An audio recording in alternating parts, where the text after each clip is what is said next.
Good morning, friends. Sorry I'm so late. I haven't been feeling very well, so I'm off camera today.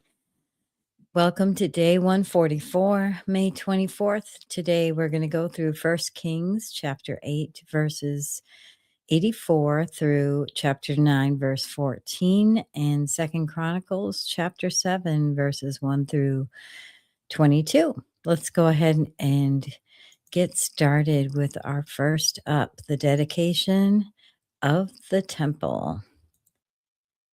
When Solomon had finished all these prayers and supplications to the Lord, he rose from before the altar of the Lord, where he had been kneeling with his hands spread out toward heaven.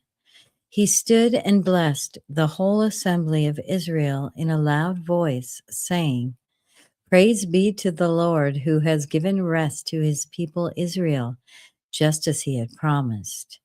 Not one word has failed of all the good promises he gave through his servant Moses. May the Lord our God be with us as he was with our ancestors. May he never leave us nor forsake us.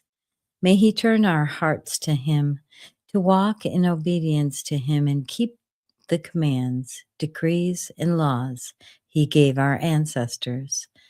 And may these words of mine, which I have prayed before the Lord, be near to the Lord our God day and night, that he may uphold the cause of his servant and the cause of his people Israel according to each day's need, so that all the people of the earth may know that the Lord is God and that there is no other. And may your hearts be fully committed to the Lord our God, to live by his decrees and obey his commands at this time, as at this time." The dedication of the temple. Then the king and all Israel with him offered sacrifices before the Lord. Solomon offered a sacrifice of fellowship offerings to the Lord, 22,000 cattle and 120,000 sheep and goats. So the king and all the Israelites dedicated the temple of the Lord. On that same day, the king consecrated the middle part of the courtyard in front of the temple of the Lord, and there he offered burnt offerings, grain offerings, and the fat of the fellowship offerings, because the bronze altar that stood before the Lord was too small to hold the burnt offerings, the grain offerings, and the fat of the fellowship offerings. So Solomon observed the festival at that time, and all Israel with him, a vast assembly, people from Lebo Hamath to the Wadi of Egypt.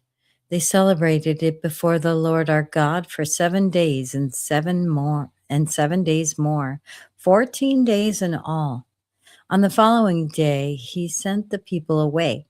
They blessed the king and then went home, joyful and glad in their heart for all the good things the Lord has done for his servant David and his people Israel. Next up, the Lord responds to Solomon. When Solomon had finished building the temple of the Lord and the royal palace, and had achieved all he had desired to do, the Lord appeared to him a second time, and he had appeared to him at Gibeon. As he had appeared to him at Gibeon, the Lord said to him, "I have heard the prayer and plea you have made before me. I have consecrated this temple, which you have built by putting my name there forever. My eyes and my heart will always be there. As for you, if you walk before me faithful, if sorry about that. As for you, if you walk before me faithfully with integrity of heart and uprightness, as David your father did, and do all that I command and observe my decrees and laws, I will establish your royal throne over Israel forever, as I promised David your father when I said, 'You shall never fail to have a successor on the throne of Israel.'"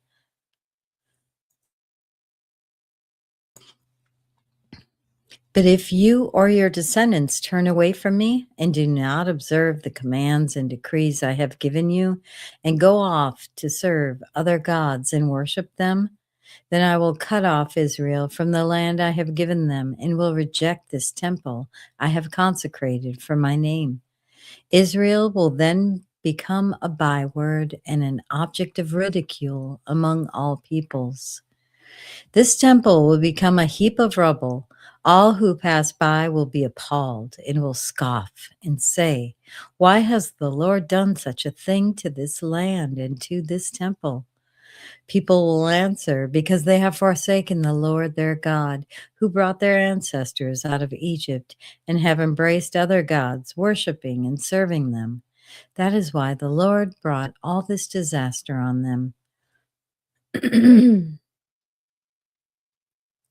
Second Chronicles will chronicle the Lord appearing to Solomon. One second.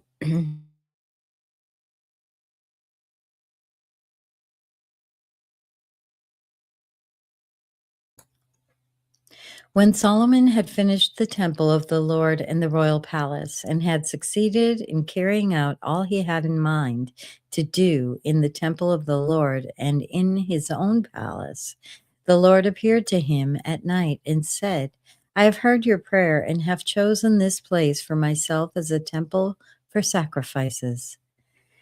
When I shut up the heavens so that there is no rain, or command locusts to devour the land, or send a plague among my people, if my people who are called by my name will humble themselves and pray and seek my face and turn from their wicked ways, then I will hear from heaven and I will forgive their sin and will heal their land.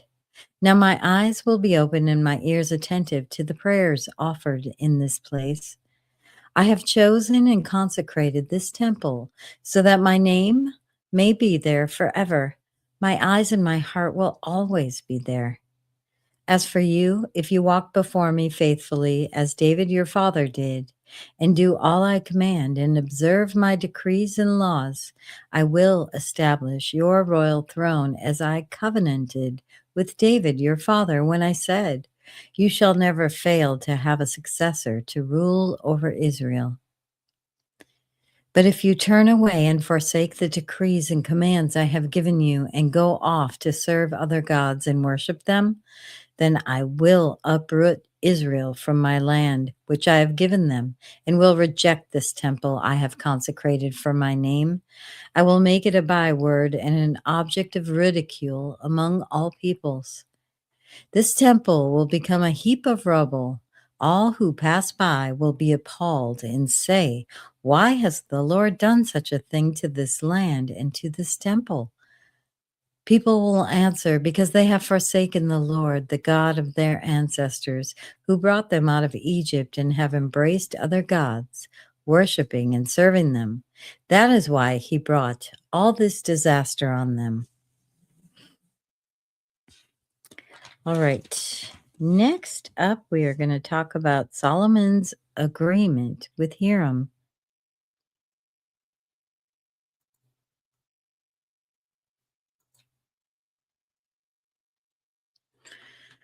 Solomon's other activities.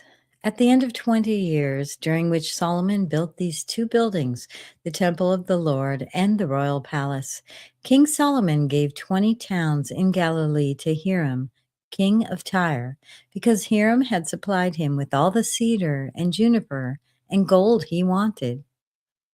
But when Hiram went from Tyre to see the towns that Solomon had given him, he was not pleased with them.